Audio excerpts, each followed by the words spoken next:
Rwandais sont des réfugiés qui sont au Nord Kivu depuis de nombreuses années.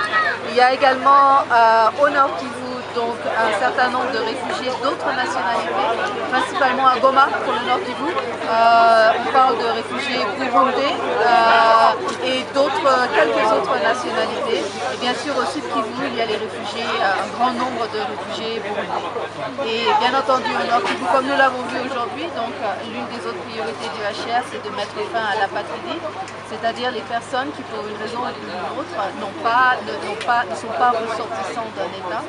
Et bien entendu au Nord Kivu il y a également le problème complexe du déplacement interne. Oui, il y a dans les réfugiés rwandais là, il y a nombreux qui sont encore plutôt utilisés comme bouclier humain par les FDLR. Est-ce que le recensement de ces réfugiés là au moins se poursuit? Alors effectivement cette année le HCR et la CNR sont en train de faire un recensement, une vérification des réfugiés rwandais dans le Nord Kivu et le Sud Kivu. C'est un exercice qui a commencé en avril. Il s'agit d'un exercice de vérification et d'enregistrement biométrique. Il faut savoir qu'on a quelques résultats préliminaires qui je pense sont vraiment très intéressants. En particulier 66% des réfugiés rwandais dans le territoire, dans la province du Nord Kivu sont en fait nés au Nord Kivu. C'est-à-dire que 2/3 de la population des réfugiés rwandais est née au Nord Kivu. Et ça, je pense que c'est quelque chose qu'il faut vraiment souligner, puisque c'est important. Ce qui veut dire que les attaches de la majorité de ces réfugiés sont au Nord Kivu. Une autre information qui est ressortie de cette vérification qui est vraiment intéressante, c'est qu'un tiers des réfugiés rwandais au Nord Kivu ont été forcés de se déplacer dans les derniers 12 mois. C'est-à-dire que les réfugiés au Nord Kivu, comme les populations locales, sont victimes de déplacements forcés à cause du conflit armé. Si on parle des statistiques des réfugiés au Nord Kivu, vous pouvez nous en dire un peu plus? Les statistiques des réfugiés au Nord Kivu, il y a une population estimée à 200 000 réfugiés rwandais. Ceci dit, quand on sait que plus de 2/3 sont nés au Nord Kivu, je pense que la plupart d'entre eux peuvent être considérés comme congolais. Et il y a environ 3000 autres réfugiés qui sont des réfugiés urbains, un mélange de nationalités principalement burundais. Vous dites qu'un tiers des réfugiés rwandais ont été forcés de se déplacer au cours de ces derniers 12 mois, alors qu'on connaît qu'au Rwanda, il n'y a pas de conflit ouvert. Qui les a forcés à se déplacer? Ils sont véhiculés. Non, alors, ils se sont des réfugiés au Rwanda, en RDC, c'est-à-dire qu'ils sont au Nord Kivu depuis de nombreuses années. Ils ont été forcés de se déplacer en interne, c'est-à-dire comme les populations locales du Nord Kivu, puisqu'ils vivent avec les populations locales, eux aussi ont été victimes des conflits des groupes armés qui sévissent dans la province du Nord Kivu. Donc ils se sont déplacés d'un territoire à l'autre, d'une communauté à l'autre. Merci.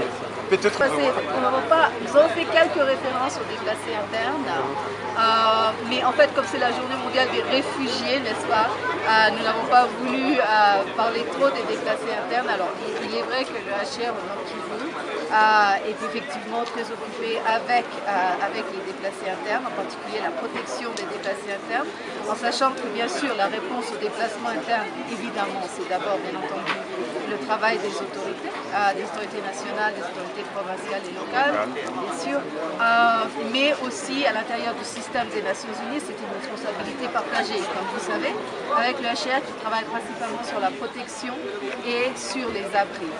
Chaque année, des millions de personnes sont contraintes de fuir leur foyer en quête de sécurité et d'une vie meilleure. La journée mondiale du réfugié que nous célébrons ce jour est l'occasion pour chacun de se souvenir et d'honorer le courage, la force et la résilience de ces réfugiés ainsi que de toutes les personnes déplacées internes. C'est une journée pour reconnaître leur contribution au sein des communautés d'accueil et pour renouveler notre engagement à les protéger et de solidariser avec eux. En République démocratique du Congo, il existe une réelle solidarité entre les populations. Tout en étant lourdement affectés par les conflits armés, La population du Nord Kivu, réputée pour son hospitalité, fait preuve d'une solidarité remarquable avec les réfugiés et les personnes déplacées. N'importe qui peut devenir réfugié. Tout le monde peut être victime de persécutions et être forcé de quitter son domicile. Rester unis et mobilisés pour alléger les souffrances des réfugiés et personnes déplacées et veiller à ce que leurs droits soient respectés est un impératif moral.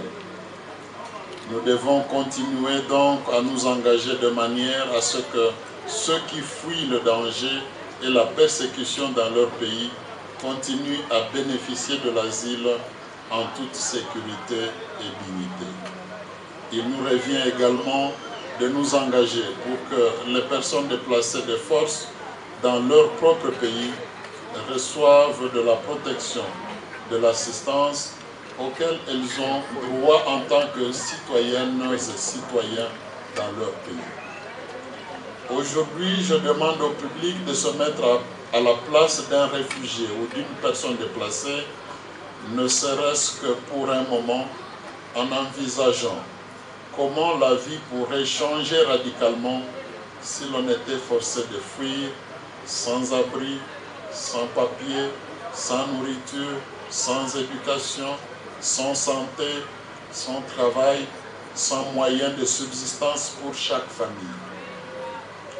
Tout laisser derrière soi, tout ce qui nous a été cher et précieux, se retrouver projeté dans un avenir incertain, dans un milieu étranger, c'est le pire drame dont il faudrait coûte que coûte épargner l'humanité.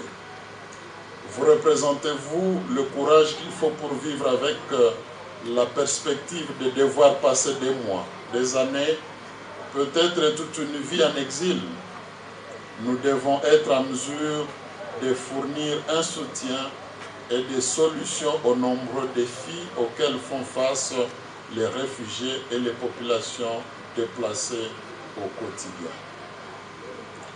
Mesdames et messieurs, distingués invités, en regardant autour de nous aujourd'hui, nous voyons tant de familles brisées et traumatisées par la guerre et les conflits, par la persécution et la discrimination, mais en même temps, nous voyons aussi de l'espoir dans les yeux des enfants, espoir que continue de susciter autant des efforts du chef de l'État, son Excellence Joseph Kabila Kabange, et du gouvernement de la République, visant à éradiquer toutes les forces négatives qui écument notre région et qui poussent nos populations à fuir indéfiniment leur foyer.